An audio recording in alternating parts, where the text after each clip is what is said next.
And welcome to the Township of Whitewater Region. Sorry, I got a couple passwords here. Township of Whitewater Region's Budget Committee meeting for Wednesday, February 18th. We're going to call ourselves to order here at 10:03 a.m. And we have a couple of, because it's a committee meeting, those people that might be watching, the agenda is a little bit abbreviated from the normal council meeting. We jump right into the approval of the agenda, which the recommendation is that the Budget Committee approve the agenda as listed. Can I get a mover and a seconder, please? Moved by the Deputy Mayor, seconded by Councillor Trim. Is there any recommended changes or additions? Okay, I see none. We'll call for a vote. Oh, sorry. I would just note that the agenda notes 10 p.m. and not a.m., so I'll make the correction on the agenda and I'll make the correction in the minutes. Thanks so much. We're 12 hours early. Yeah, good. Noted. Thank you for the small, the error there, recognizing the error. If there's nothing else, good. We'll call for the vote. All those in favor? And it's carried. Thank you. The next is the approval of the minutes. Now, these are the minutes from January 14th, our last Budget Committee meeting that we had before we made a recommendation to Council. So there was lots of discussion at that Budget Committee. So this is just the minutes to recognize that. The recommendation is that the Budget Committee of the Township of Whitewater Region approve the January 14th, 2026 minutes. A mover and a seconder, please. Moved by Councillor Olmsted, seconded by Councillor Bell. Any errors or omissions from those minutes? And I just want to make sure, it's a pretty important meeting, if there's anyone who wanted to make sure that something was highlighted that might not have been in there. Good. No errors or omissions. We'll call for the vote. All those in favor? And it's carried. Thank you. Next item is declarations for anything on the agenda. Is there any declarations by any member of council for anything that we're going to discuss today? Good. I see none. And that leads us right into our one of our two items on the agenda today. The first one is the asset management plan, the introduction and level of service survey. This was the survey that we've hired an outside agency, outside consultant to conduct on our behalf and brief us on. The recommendation is that the Budget Committee of the Township of Whitewater Region receive the Asset Management Plan, Introduction and Level of Service Surveys, presentation from Dillon Consultants Limited. A mover and a seconder, please. Moved by Councillor Olmsted, seconded by Councillor Bell. And with that, I am going to hand it over to the clerk to introduce our speakers, please. Yeah, thanks so much. And before I introduce the speakers, I'm going to introduce some of the members of the staff team that are in the room, if you'll allow me that, for the members of the public, together with council present today.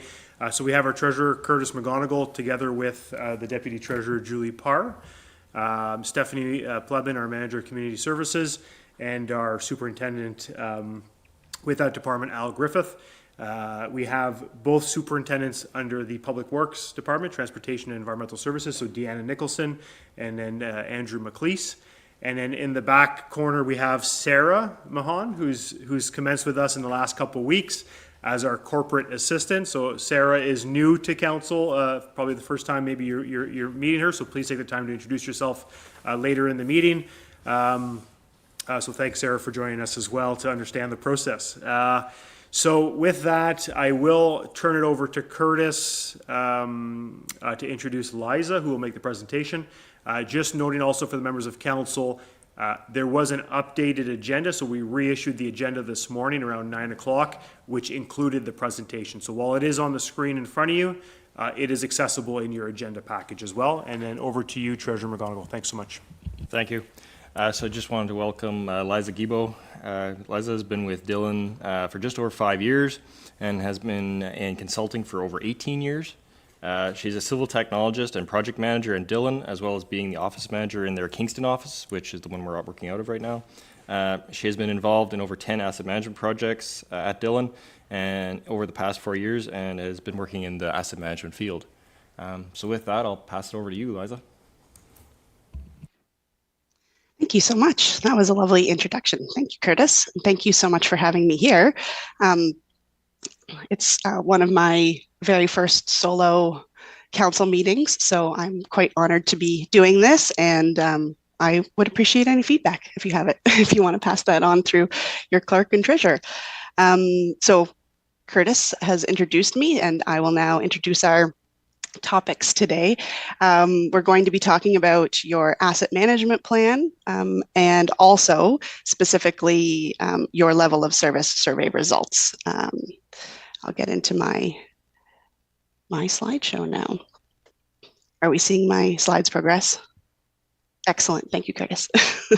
So on the agenda today, we're going to do a high-level asset management overview. I'll talk a little bit about what is asset management, the essential questions, and the regulatory alignment, as well as get into your specific asset management plan here at Whitewater. We'll break for a couple questions if you have any about asset management in general, and then I'll move on to the results of the level of service survey. Talk about the understanding of the service, some example questions, and the themes, and then have some questions about the survey overall. Great. So what is asset management? Asset management is the coordination of an organization to realize the value from its assets. It's a strategic and systematic approach to planning, operating, maintaining, and renewing infrastructure and public assets. Asset management is a journey of continuous improvement. It is never ending, unfortunately, and that's the fun part. It ensures that we make the best possible decisions to extend asset life by investing wisely, balancing the risks and cost, while optimizing investments and improve service delivery to the community, not just looking at today, but keeping your future needs in mind. How does asset management deliver value to my community? So we use asset management principles to inform us on how to provide the best affordable level of service for our assets by balancing three major components: the performance, the cost, and the risk. We deliver the value to a community by providing affordable levels of service by maintaining the three major components. So this simple formula, when implemented and followed, allows us to deliver safe and sustainable services in a predictable and cost-effective manner, giving our residents what they want and need. So this comes back to our definition of asset management. It's a process used in decision making to help us figure out how we can care for the infrastructure that delivers valuable services to your community in a way that considers the current and future needs. This is your performance component. Managing the risks and opportunities, that's your risk component, and then uses your resources wisely. And this is your cost component. In asset management, we tend to think of this in terms of 7 essential questions. So your first step is understanding what you have and where it is. This includes your roads, your water pipes, your buildings, your parks, and all your other critical infrastructure. And then for number 2, when it comes to the valuation part. So every asset has a value. So understanding its replacement cost is critical for financial planning. Then we get into the asset condition. This tells us how well an asset is performing and how long it can last before requiring a major intervention or a replacement overall. So the first 3 questions talk about your asset inventory and condition, and we call that the state of local infrastructure, which will be the first chapter that we deliver here at Dillon. Then we get into the level of service. So that's what your survey had to do with. And so the level of service is defined by the quality and reliability of the services provided by your assets. So what's the service level expectation and what needs to be done? Questions 5, 6, and 7, we get into the analysis and strategy development. So for question 5, timing is everything.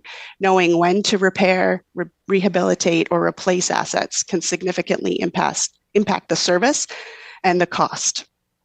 Every decision has a financial risk for question number 6. And so asset management helps balance the cost and risks to ensure sustainable investments. And question 7, sustainability is the key. if we must ensure that the future generations can afford to maintain and improve this infrastructure. Liza, it's Ivan speaking. If I could just get you to Yeah. move back on the slide, I just want to give council a bit of Yeah. an update on where we are in the process. I think that's Oh, a good sure. slide to demonstrate the steps that are next, together with where we lie. So, what Liza spoke about is 1, 2, 3, and it's this collection of information together with the condition. So, this asset inventory and the condition, we're still in the process of collecting that and distributing it back to Dylan. So we haven't completed steps 1, 2, and 3.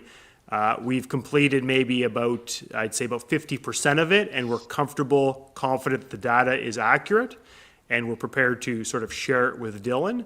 But there is still some conditions and some registry asset inventory information that we're still working on, and we're expecting in the near future to deliver that to Dylan. What the survey is that we did back in August is kind of a bit of number 4. And so we're trying to continue the process and continue the discussion. That level of service expectation is essentially what that survey, the findings, the takeaway from that survey, and also our budget forecast. So when we look at our budget forecast, we try to understand what can we, how much revenue do we generate, what is affordability, but we're trending in that number 4, 5, and 6. But we need to note, as council together with staff, is that we're still in that 1, 2, 3 collection of data, and we're still trying to work through that, as time permits. So I think this is a good slide to just represent the process just to some degree and to understand where we lie now. Thanks so much, Liza. You could continue. Yeah, no problem. Thank you, Ivan. That's really good information, and I will refer back to it later. Thank you. So overall, when we talked about the level of service survey that we put out, we talk about level of service in 2 high-level ways. We have a community level of service, so these are qualitative descriptions, and then a technical level of service. So those are metrics or indicators in terms of, it's more on the regulatory side, and what is your asset available and capable of delivering. So on the community level of service side, it's your community or customers, and some people call it, receiving the service.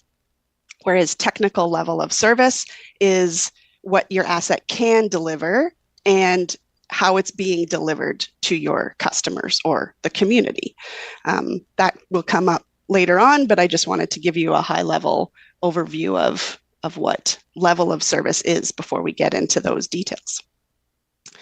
So again, I like to use an example. I feel like roads are a good example. We all use them. We're all very familiar with roads within our community. So if we talk about the community level of service for a road, we would talk about the scope of the road or the quality. So usually it's the location of roads. So there'll be maps within your asset management plan that show the location of all your roads, and then images of the road condition. We like to break it into fair, good, poor, those types of buckets. There's usually 5. Again, that's in the details. We'll get into that later. And then on the technical side, we would talk about the road condition ratings. So you do a roads need report every 2 years. And so that usually gives you a pavement condition index, or a PCI, and then we can compare that number year over year. That gives you a road condition rating you can look back on. And then also so one of the other metrics could be a number of roads with a load posting. So that changes year to year and dependent on climate as well. So that gives you a high level overview of location, and images are what the community sees and receives from your roads. And then technically what your road can deliver would be the road condition ratings and, say, the load postings. Okay, so each municipality has to decide on current levels of service. So you've done that in your previous asset management plan. And then going forward for the regulation currently, they want you to look at proposed levels of service. So what goals do you have in the future? Where do you want to dial up or dial down your level of service for the assets? And that is another question that we asked within the the survey to give you more information from your constituents as well. So just another high-level overview of regulatory alignment. The Ontario government implemented Regulation 58817 to help us with our asset management planning. They've broken it down into 4 phases. The first phase, 2019, they asked everyone to come up with strategic asset management policy, which you did. And then we have phase 2, which was in 2022. All municipalities had to create an asset management plan with their core assets. So that's your water, wastewater, bridges, roads. And then in phase 3 in 2024, they wanted all assets included into an asset management plan. So that included what we used to call non-core, and now we just call it all assets. Those are your facilities, your equipment, your fleet, services such as those. And then this final phase of the regulation is the proposed levels of service and the financial strategy to fund them. Now, a lot of municipalities are struggling with this last phase. It's a very big ask in order to not only have all your assets, inventoried and have all that information be clear and defined, because that is quite a struggle. Like, what do you even have and own? I struggle with that in my own home, so I can imagine it's difficult in a municipality. And then also to have the financial strategy to fund them.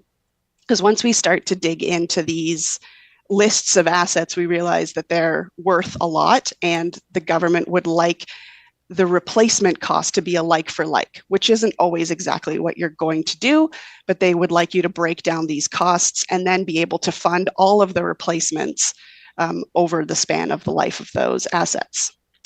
So overall, it's a big ask. It's a bit of a struggle right now, and we are hoping that in asset management, we're hoping that more information will be forthcoming on next steps for municipalities and how they can make these updates a little bit more painless.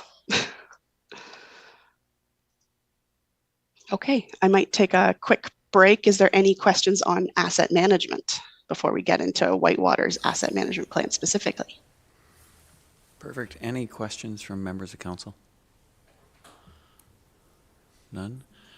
Lisa, I'm going to ask you just to come back to the same slide that you went through with Ivan.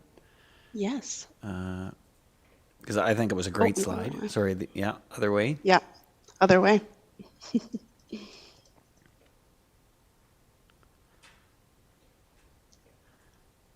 And just to recognize, Ivan highlighted that we're still working through 1, 2, and 3. Today is an introduction into level 4. And council has kind of already looked at level 7. We Good. have, and we've done that on purpose. It frames, there's no use doing a plan that you can't fund.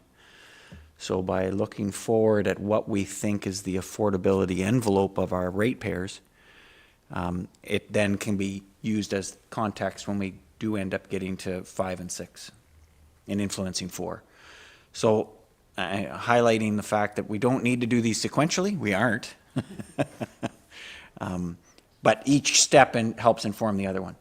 So just, and Liza, just for your perspective, we've kind of used a percentage of household income as what we are using as an affordability index. How much of household income can we attribute to property taxes? And using that to say we want to stay within this certain range and working our plan back from that. Good. Does that solicit any other comments from folks? Yeah, CAO?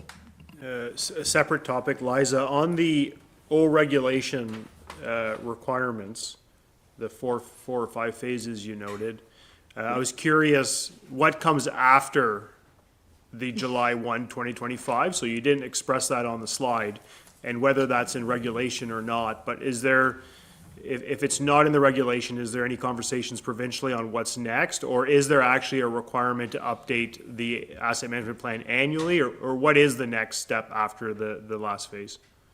Right, that's an excellent question. So there is, within the regulation, a requirement to update your asset management plan every 5 years. So 5 years is an update, but then they would like, it's a recommendation that every year you look back and add in, say, any newly acquired assets or any retired assets get removed, so that that 5-year step isn't so daunting. You'd have to be starting again.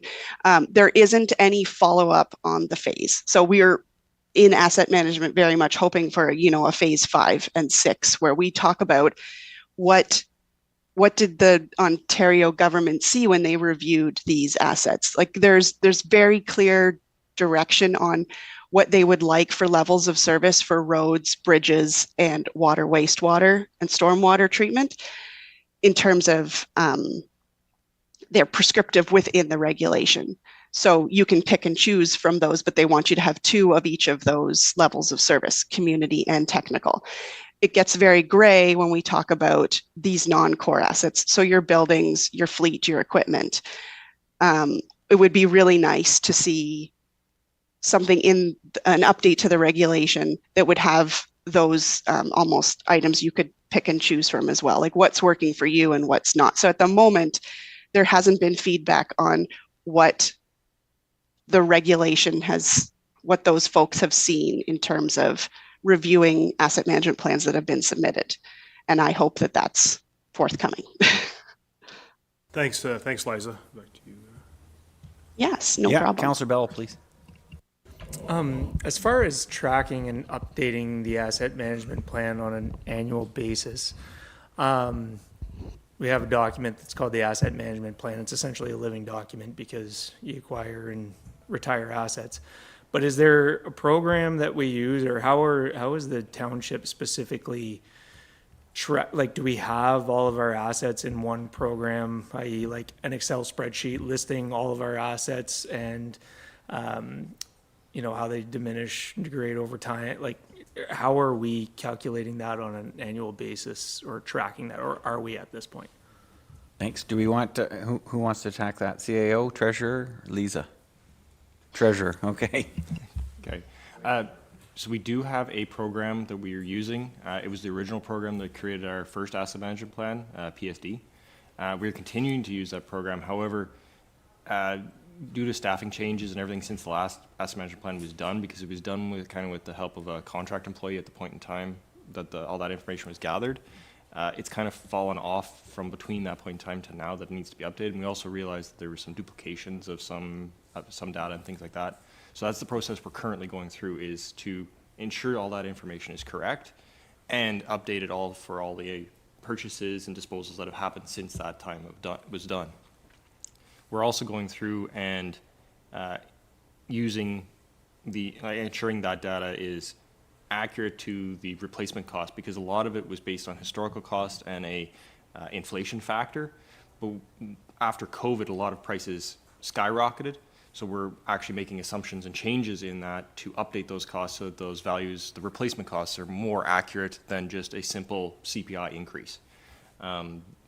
For your question about use and that side of tracking, we provide every year to our auditors the information, and it gets amortized down. So that is part of the one thing for like the larger capital assets that are capitalized per our tangible capital asset policy, the TCA. That is what we're using to kind of base to make sure that the big assets are picked up. It's all the small stuff, the chainsaws, the whippersnippers, those things that are the piece that we're trying to nail down to track at a better rate. A lot of them are coded, and each department kind of tracks them, but it's to compile all that information from all the different departments and to be able to provide it to Liza so that it's all included in that plan. So the goal is that as soon as we have those lists done and it's included in the asset management plan, we're going to get data from Dylan through Liza that I'll be able to continue to manipulate every year to update this information so that the asset management plan becomes a living document, more so in the fact that every year we come back to council with a piece and go, here's the updated plan, this is what's gone on, this is what's come off, and this is where we sit now. And if there's any changes to, say, projections for cash flows or anything like that for conditions, it's brought up at that year.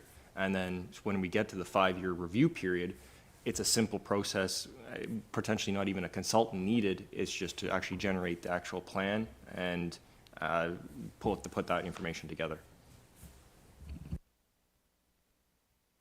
Good. Any other comments on that one?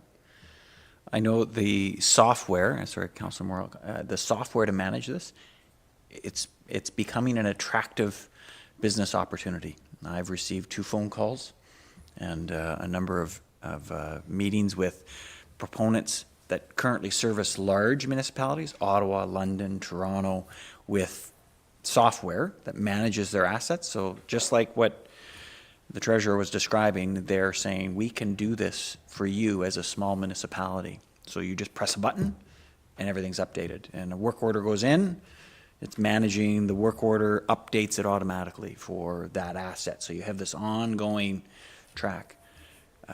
But we're talking about some pretty serious annual costs for the licensing of that software. So right now, when you said Excel, it may be that in the short term. But it's another huge piece that, you know, wasn't really realized when they started dictating asset management plan requirements. Small municipalities now have to manage this data. And there's no extra guy sitting around the table managing this data.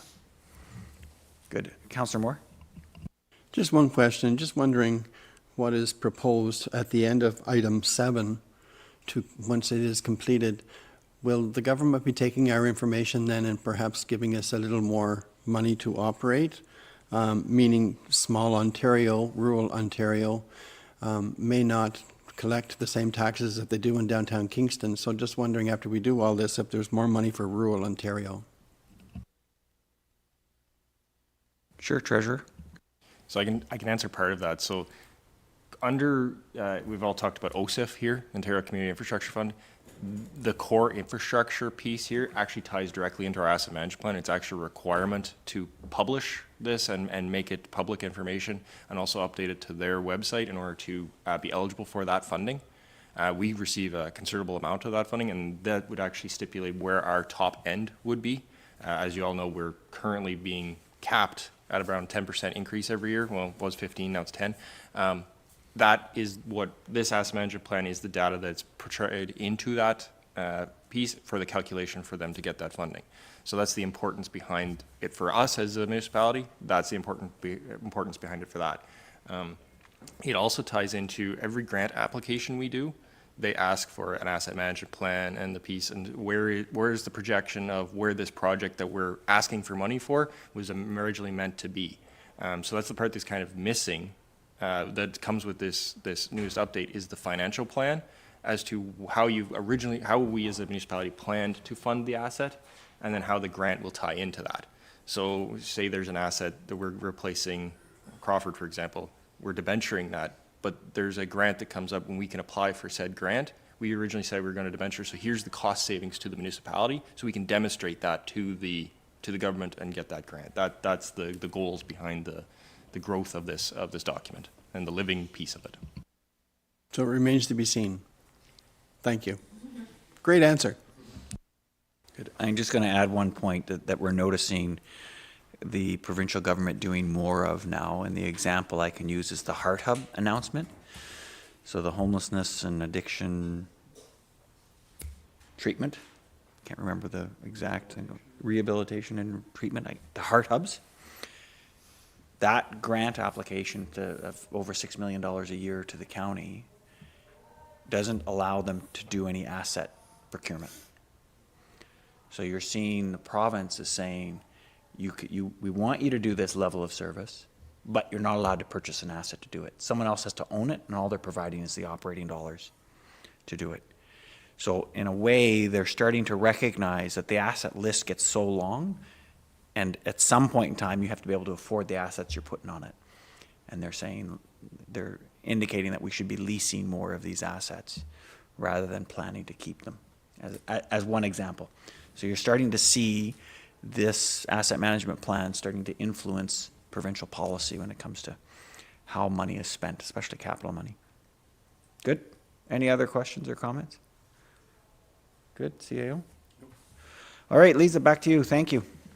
Okay, no problem. Thank you. It's an excellent discussion. That's what I'm always hopeful to see. So this is great. I'll move on to back to the specifics on the project. I feel like we've probably covered most of these. We've broken the asset management plan into 4 major tasks and phases. The first phase is gather and review information, which I believe that your clerk has already indicated is well underway. We have the final point there. We have already had the financial working session. So we've done most of the tasks within the first phase. We just need to finish up with the state and local infrastructure, which is all the information that's being gathered. And then here at Dillon, we'll report on that. Our goal is the end of March to get that back to you for review internally on the township side. And then we would move on to exploring options. We've already done the public engagement survey. That's what we're here for today. And then we would move into a workshop with the township staff on risk and level of service. So like your current level of service and performance from your assets. We would review the risk and growth, and then that would inform our second milestone reporting, which would be the end of April for submission. And then we'd move into decision making. We go into having discussed the current performance, now the funding for current performance, and do a strategy workshop on life cycle management and financing for those assets to talk about the proposed levels of service. And then we would wrap the whole project up with an executive summary and do our final milestone reporting mid-June to have that in, and then do the council presentation back to you folks in July. Are there any questions on this one? I know it's a lot to take in, and I feel like we've discussed it a few times, but. No, it's great to see it all on one sheet, Lisa. I have a question here from Councillor Olmsted, please. Yeah, thanks, Lisa. Just wondering, have staff been advised of some of these timelines, and are we dovetailing that into these benchmarks? Yes, we still, oh, sorry. Yeah, Oh, just can you hear me? Go ahead, Liza, if you want to provide a response, and Okay. I'll supplement it if there's a Sure, need to. yes, can you hear me okay? We hear you clear, yeah. Okay, sounds good. Sorry, okay, good. My internet connection just said it went out, but I can still see and hear you guys. So we've discussed the workshops and we've discussed these deliverables. We do still need to like sit down with the staff and find out good times for these workshops to happen. There is a lot of moving parts with a lot of staff, and there's March break coming and summer vacations as well to take into account. So we've discussed it, but we haven't nailed down any of these exact dates for the workshops, which will inform some of those milestone deadlines as well. Yeah, obviously my concern is we're moving into spring very shortly. Several departments get extremely busy, and just back to that previous slide of the essential questions of asset management, you know, we're at basically 50% of the data now, collecting and inputting data. I'm just concerned about, you know, you're talking basically in 3 or 4 months, we're going to be presented a final plan. So just hoping that there's some flexibility there in the time frame. Yeah, maybe I'll speak, Liza, and maybe I misspoke when I said 50%. Correct me if I'm wrong, Curtis. I think we have the data. It's just a matter of going through it and making sure it's accurate. But I think there's a level of confidence, at least from my end, to say that we could achieve this if we hit the milestones, right? So if we deliver the information to Dillon in the timely manner, we could achieve these milestones. But it is flexible. I mean, we initiated this project in 2025, and Dillon's kind of been holding on and waiting until we find time to deliver the data. So there are constraints. I mean, we have a new budget that's been approved. We have capital projects that need to be done, and some of the lead staff are managing a lot of other key activities. So we're hopeful, and I'm hopeful, and I'm confident that we could hit these milestones. Fingers crossed. The other thing too, I think one of the important factor here is we're introducing the project to members of council, so it places it in our radar that we need to continue to progress this file. One of the complexities is that we're doing this asset management plan. I'll get into it now. And together with we're doing this 5-year forecast. They're kind of two things running a similar course but in different lanes. They have to merge at some point in time here because staff are trying to progress 6, 7, 8, the affordability and those other decisions, but we haven't done 1, 2, and 3. So we just need to hold off the 5-year budgeting thing, focus on data, the inventory, get that done so we can get through the other steps. But we're noting the milestones, noting that they're achievable, but we need to focus our attention on that data, the inventory stuff. Thanks. Any other comments? All right, Liza, back to you, please. Okay, great. Thank you. Okay, I'll move into the level of service survey results now. So to understand why we did this survey, I've asked a few questions here.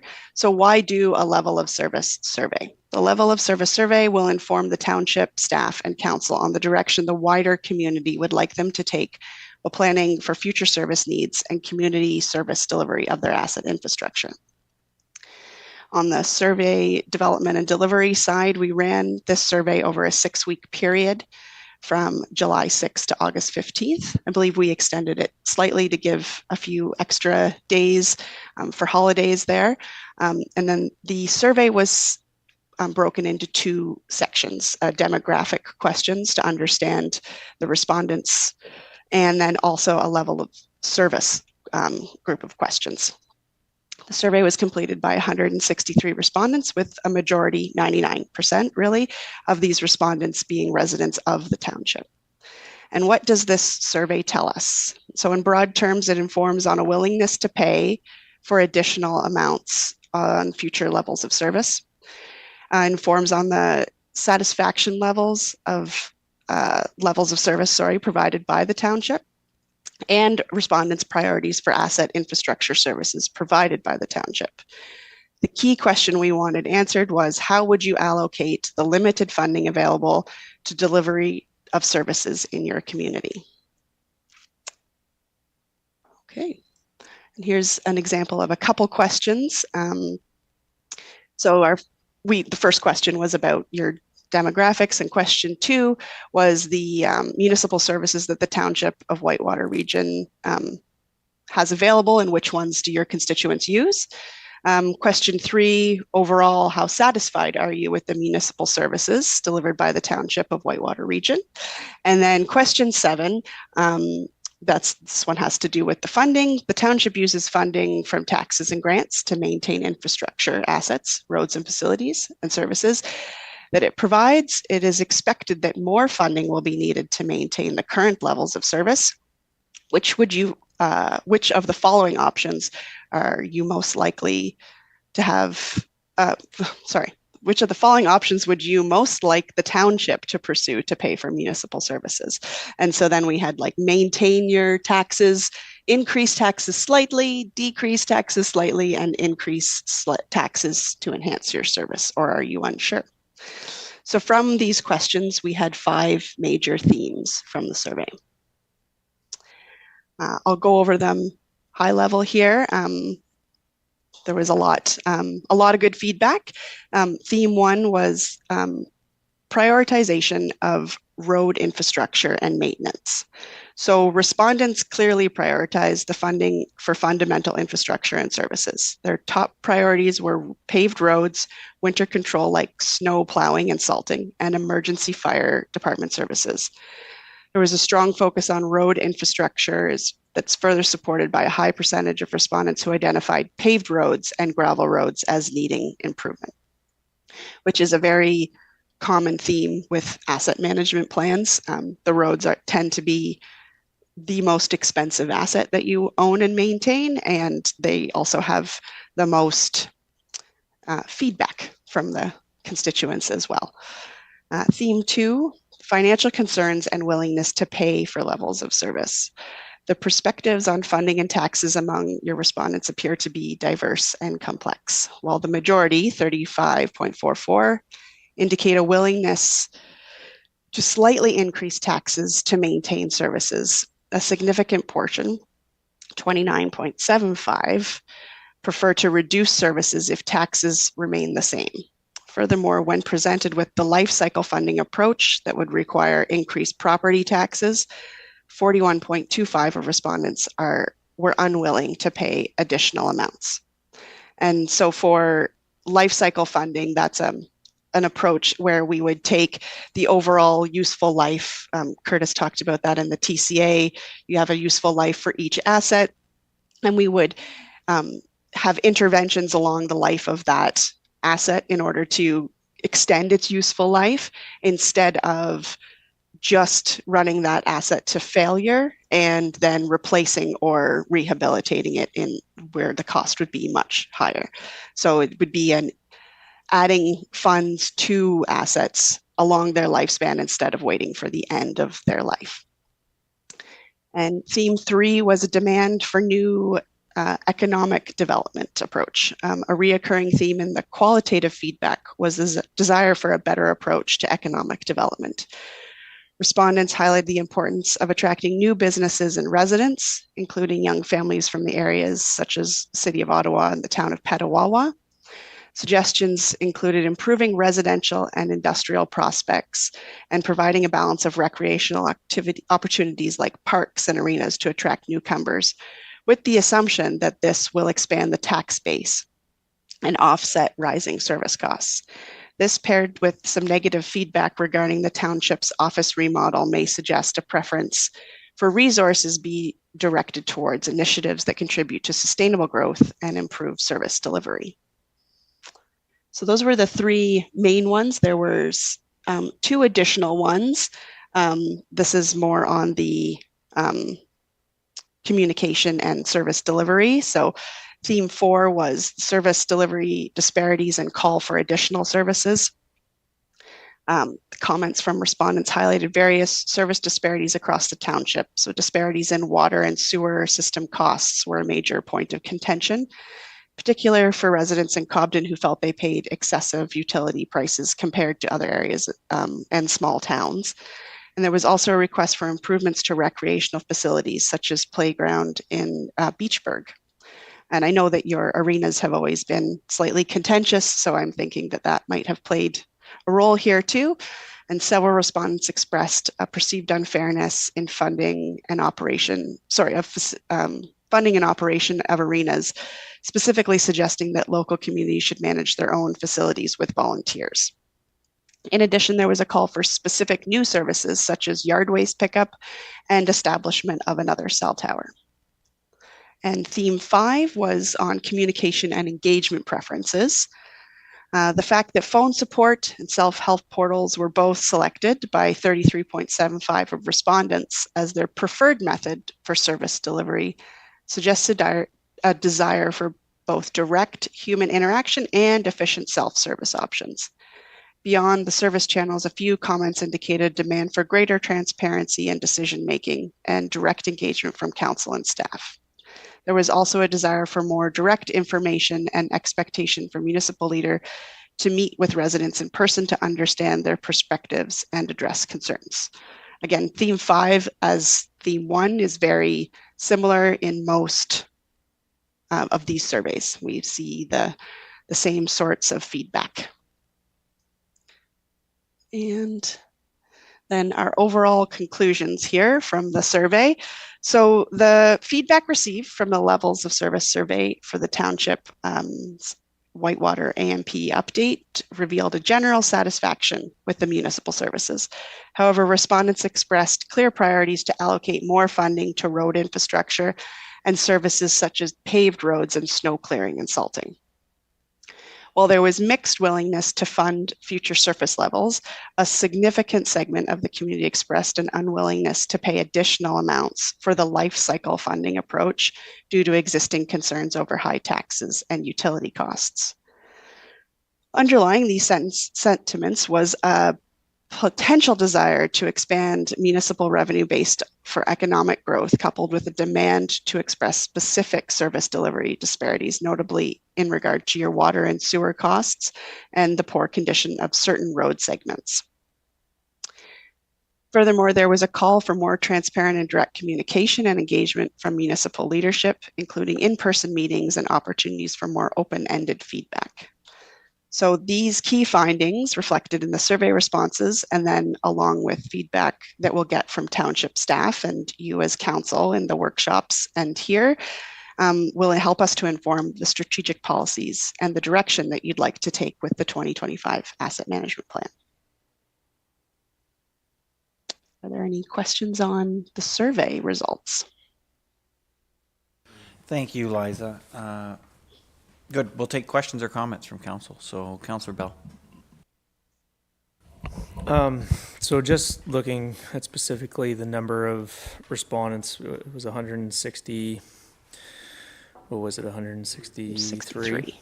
So looking at that, we have 3,000 and some taxpayers here in the township. So we're looking at about 5% of total response per taxpayer, essentially, right? Or taxed property. How does that compare to other surveys that you've done in similar asset management plan surveys such as these? Is that fairly close to what you can expect, or is it fairly low as far as respondents are concerned? It's fairly, I would say, like right on the average of what we do see. It's actually a little higher. We did one with a municipality. They had just under 2,000 and we only had 19 people respond. And they were like, oh no, that's like, it's very low. But in proportion to the overall population, it was a fairly good result.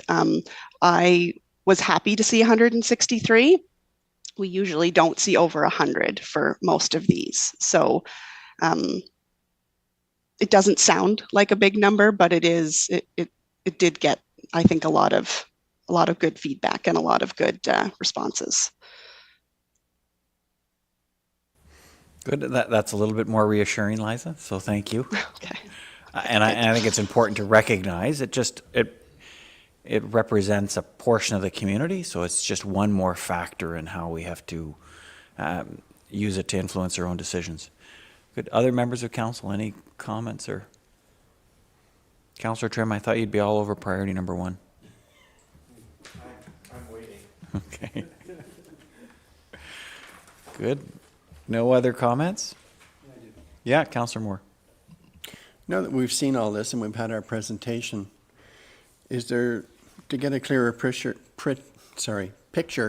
is there another survey maybe that we could be doing or should be doing? Is my question.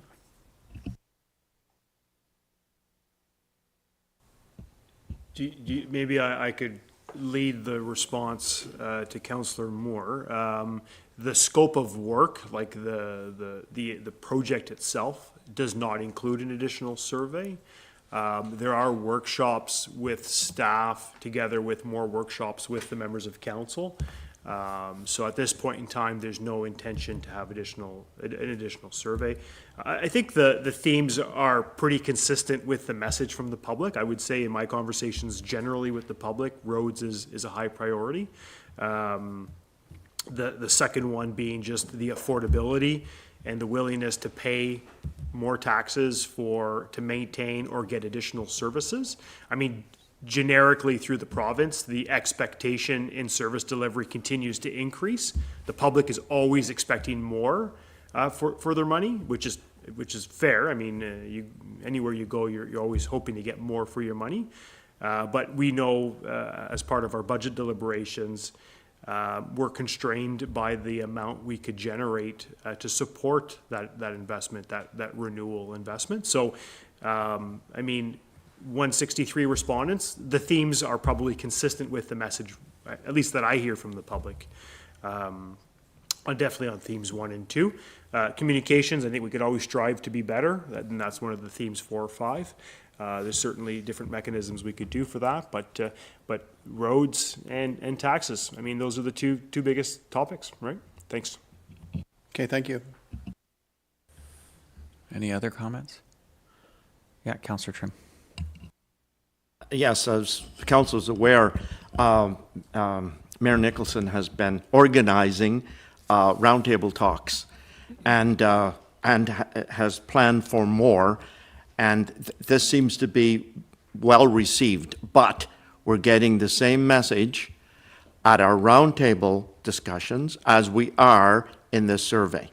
So we're actually maybe meeting with people who didn't complete the survey, perhaps, and we're not getting a different message. So it is consistent, and I think it's a step in the transparency and one-on-one or face-to-face with our community. And so I'm pleased that that's happening and look forward to more. Thank you, Mr. Mayor. Good. Any other comments? Okay, I'm just going to throw a couple out there. It would be interesting, sorry, when I look at these themes, you're exactly right, the CAO, Councillor Trim, Councillor Moore, you've highlighted, we're already recognizing this. I mean, January 14th at our last budget committee discussion, we talked about prioritization of our capital assets. And we were pretty much already aligned with theme number 1. Theme number 2, we have already jumped ahead and did step 7. We've already said this is the affordability of our community. We recognize that theme. Number 3, the new economic development approach. Council has already recognized that we have to make sure that when we're planning for the future, it includes supporting growth and growth in specific areas. Not just residential, although we got to continue to support residential, but the industrial and commercial components. The ripple effects are well beyond just the property taxes we would collect from those segments of the community, but the jobs and the housing and all of the other things, the expansion of the schools, they all have ripple effects that go well beyond property tax numbers. So I believe that these themes just reinforce our current existing strategic plan and the steps that we're taking right now to try to address these things in anticipation of a formal AMP. So to me, even though it's only 163 respondents and a couple of round tables and some ad hoc feedback, to me it's pointing in the right direction. And I think we've hoisted these aboard, not just from a council perspective but also from a staff perspective. Any other comments to that? Yes, Councillor Trim? Thank you, Mr. Mayor. I don't know when my comments are appropriate. You were wondering when I was going to speak, but I think people, I'll make the comments now. I think people might be surprised, and even as a longtime councillor, I have to be surprised myself, that with the direction of our mayor and CEO and other staff, we are basing our budget on affordability. And not affordability of the people who live here. That might come as a surprise. People might think, well, shouldn't you have been doing that all along? And no, we haven't been. So we know how much people can afford in taxes. We know that. That's where we start with our budget now. It's not a wish list anymore where we subtract from an aspirational amount. Now it's very realistic based on good data. So getting to my friend Councillor Moore's comments earlier and the treasurer, I think that it's incumbent upon us now to take a very hard look at how we're spending those taxpayers' dollars with respect to this asset management. And I think we should look at everything, every possible thing, not just how much people can afford, but how much we can spend. For instance, does our township need 7 councillors? Could we get by with 5 and do just as good a job? Have we got any kind of a plan that we can realistically extend the life of our machinery so that machinery lasts an average amount of time. Could we be at the top of that average instead of somewhere below? I think we should look at every single thing. Our physical assets, do we need to have them all? How can we adjust our services so people are receiving the same level of service, but it's not costing us as much? I think that's a step we're not looking at. We've looked very carefully at how much people can afford to pay, and that was absolutely essential. Now, I think we should look at the other side, now that we have the time. And then, when we go to apply for grants, we can say, okay, we did this, this, and this. And so, that's my comment. Probably at the wrong time, but that's how I've been feeling. Thank you. Perfect. No, I think that you hit a sentiment across council here. So, any other final questions for Liza? Just recognizing we have some more discussion that we have on our agenda today. I have one last question for her, just again to examine. I thought I had it with me. I tried to pull it up, but the demographics, the geographic distribution of the respondents, you don't happen to have that data I want to make sure that the 163 respondents reflect individuals that live across the community and not from just one segment. That is a very good question. I'm just going to look through. Based on the comments, I don't think so. I think those comments reflect a number of different pockets of the community. So, but I think it would be valuable for us to recognize. Right. Yes. No, that's a good idea. So it said on the respondent group section, I have the surveys completed by 163 respondents. Among these respondents, a large majority, 99%, are residents and or municipal taxpayers of the township. 90% were full-time residents. 79 are between the ages of 60, under the age of 65. So I don't, that doesn't tell me at all anything about where they live within the township. I do believe there was a section based on the your postal code, which I can send later. I don't have that at my fingertips right now. And then that maybe would give you a better idea of where those folks lived within the region. To make sure you'd like to make sure it's spread out over all the area, correct? Yeah, thanks, Liza, and I could follow up with council if they're seeking to get that information. I will add in the paragraph in the survey, so the survey is attached to the agenda. As Liza noted, so 79% were under the age of 65.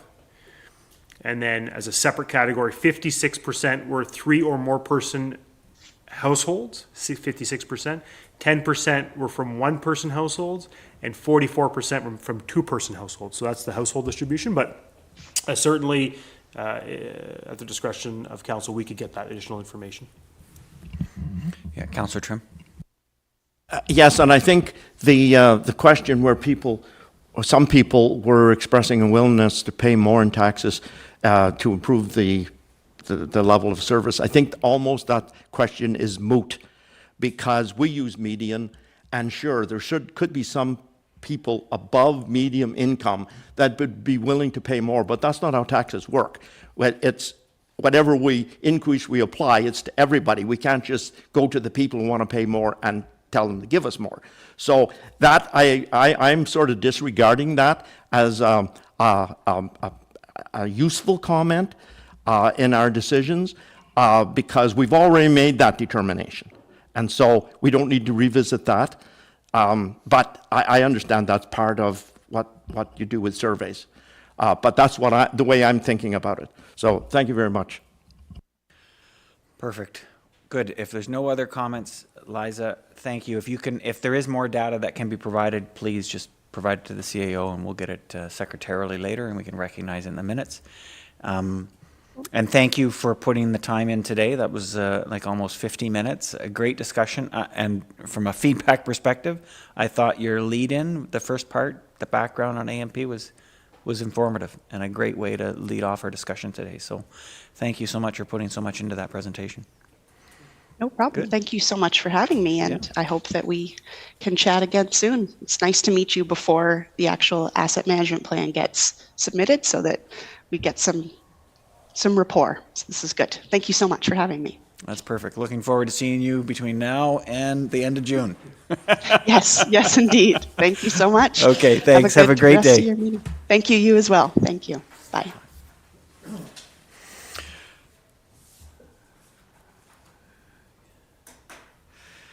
Excellent. So we just have to formally come back to our resolution on this agenda item. I'll just remind people it's just a receiving the asset management plan that was just presented. And I think the mover and the seconder was Olmsted, and I think it was Councillor Olmsted and Councillor Bell. So just I'll afford you a final opportunity if there's any additional comments. No? Anyone else? None? We will call for a vote. All those in favor? It's carried unanimously. Thank you. Good. And with that, we are going to move to 5.2. 5.2 is a discussion on the 5-year operating and capital financial forecasts, and it is a movement into closed session. So the recommendation is that the Council of the Township of Whitewater Region, and sorry, I'm going to amend that, if that's all right. The committee, the budget committee of the Township of Whitewater Region. So we'll just tweak that recommendation secretarially. The budget committee of the Township of Whitewater Region will move into closed session at 11:05 a.m. as permitted in section 239.3.1 of the Municipal Act, with the CAO and directors remaining in the room for training purposes with regard to 5-year operating plan and capital financial forecasts. And at the meeting, no member discusses or otherwise deals with any other matter in a way that materially advances the business or decision of council, local board, or committee. Can I get a mover and a seconder, please? Moved by the Deputy Mayor, seconded by Councillor Bell. It's non-debatable, so we will vote. All those in favor? And it's carried unanimously. So we will go into close, please, Sean.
you.